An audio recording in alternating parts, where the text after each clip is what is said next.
जय माताजी दोस्तों, स्वागत है तमारू कीकू रेसिपी में। तो आज आपणे आ थेली गरमर बनावीशुं। शरीर ने ठंडक आपे एवी अनेक गुणों थी भरपूर आपणे आ थेली गरमर बनावीशुं।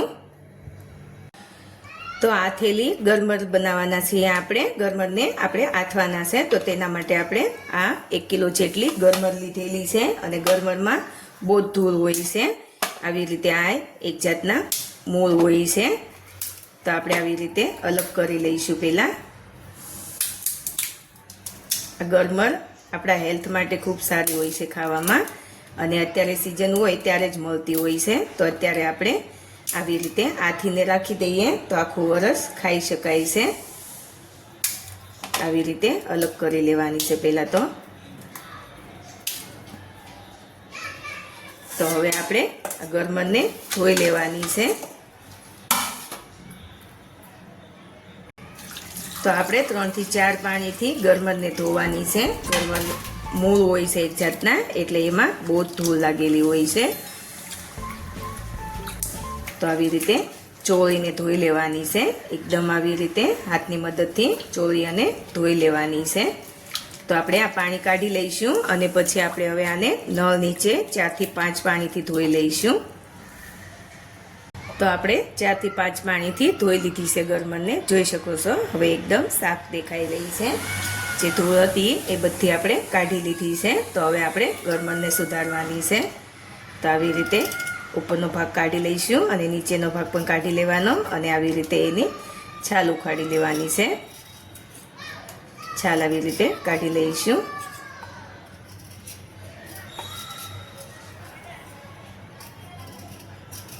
આપણા શરીર માટે ગરમર ખૂબ જ ફાયદાકારક છે, એટલે અત્યારે સીઝન હોય ત્યારે આવી રીતે આ થેલી ગરમર ખાવી જોઈએ।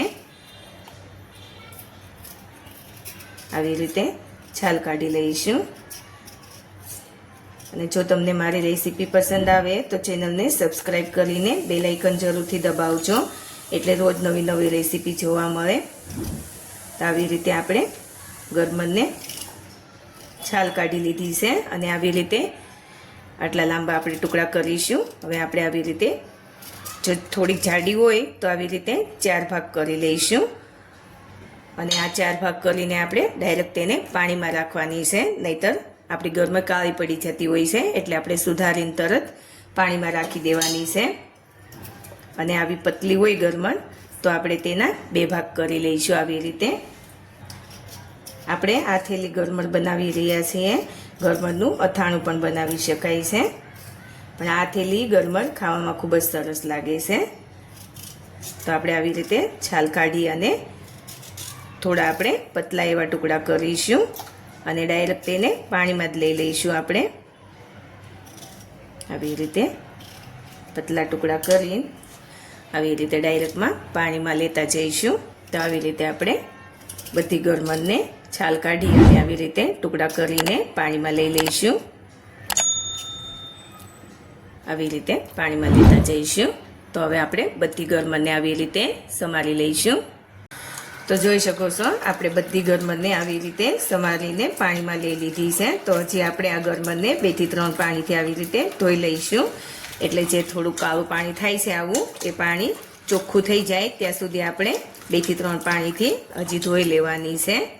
તો જોઈ શકો છો આવી રીતે ચોખ્ખું પાણી થાય ત્યાં સુધીને આપણે ધોઈ લેવાની છે। તો આપણે 2 થી 3 પાણીથી ધોઈ લીધું। તો હવે આપણી ગરમર એકદમ સરસ એવી સાફ થઈ ગઈ છે, જોઈ શકો છો એકદમ સફેદ દેખાઈ રહી છે।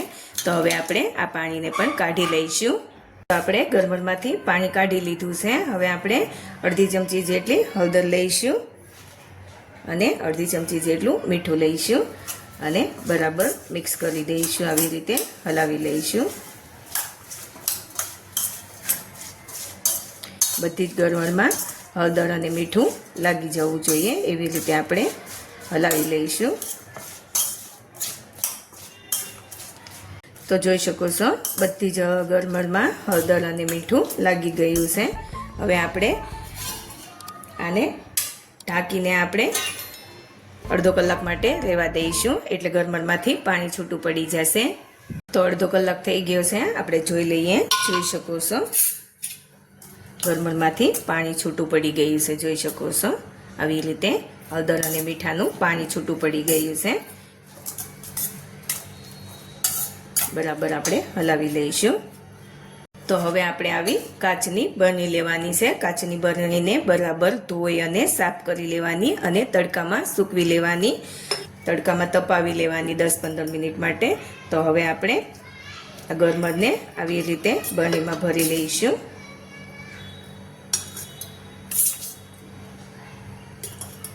કાચની બરણીમાં લઈ લેવાની છે ગરમરને.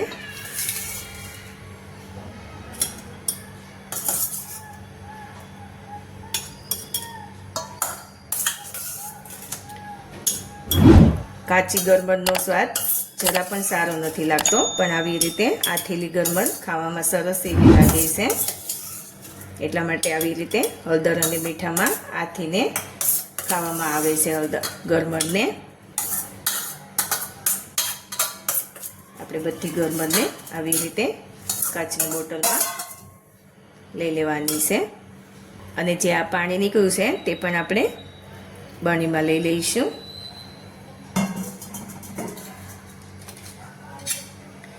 અને હવે આપણે જે આ કેરી પલાળી છે, આપણે કેરીનું અથાણું બનાવતા હોઈએ તો આવી રીતે કેરી પલાળતા હોઈએ તો તેમાંથી આવું ખાટું પાણી નીકળતું હોય છે. તો એ પાણી લીધેલું છે, આપણે કેરીને પલાળેલું ખાટું પાણી લીધેલું છે.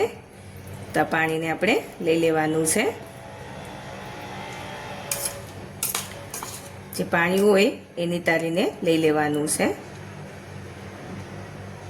આવી રીતે બધું પાણી લઈ લેવાનું છે.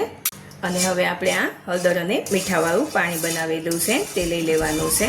હળદર અને મીઠું થોડું નાખી અને આપણે પાણી બનાવી લીધું છે તે પાણી આપણે લઈ લેવાનું છે. ગરમર ડૂબે એટલું પાણી હોવું જોઈએ. તો ગરમર ડૂબે એટલું પાણી રાખવાનું છે.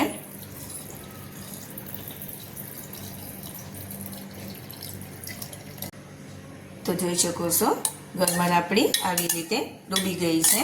ગરમર ડૂબાડૂબ હોવું જોઈએ પાણી. આવી રીતે આપણે ગરમરને ડૂબી જાય એટલું પાણી લઈ લીધું છે. હવે આપણે જ્યાં કેરી પલાળીને રાખી હતી તે કેરીના ટુકડા થોડા લઈ લઈશું. 5 થી 6 જેટલા આપણે ટુકડા લઈ લીધા છે કેરીના. તો હવે આપણે બરાબર હલાવી લઈશું. આવી રીતે હલાવી લેવાનું છે. તો તમે જોઈ શકો છો પાણી કેટલું આપણે રાખેલું છે. એ ગરમર ડૂબે એટલું પાણી રાખવાનું છે. ગરમરથી ઓછું પાણી નથી રાખવાનું. ડૂબાડૂબ હોવી જોઈએ, નહીંતર આપણી ગરમર કાળી પડી જશે. તો હવે આપણે ઢાંકણ ઢાંકીને રાખી દેવાની અને 2-3 દિવસે આવી રીતે વચ્ચે વચ્ચે હલાવતા રહેવાનું. તો આ ગરમર આખું વરસ સાચવીને ખાઈ શકાય છે. એકદમ સરસ એવી રહે છે. બિલકુલ કાળી નથી પડતી કે ચીકણી નથી થતી, આવીને આવી રહે છે. તો આવી રીતે વચ્ચે વચ્ચે એકાદ દિવસે આવી રીતે હલાવી લેવાનું અને આને રાખી દેવાની બોટલ ભરીને. તો એવી ને એવી રહે છે, બિલકુલ ખરાબ નથી થતી.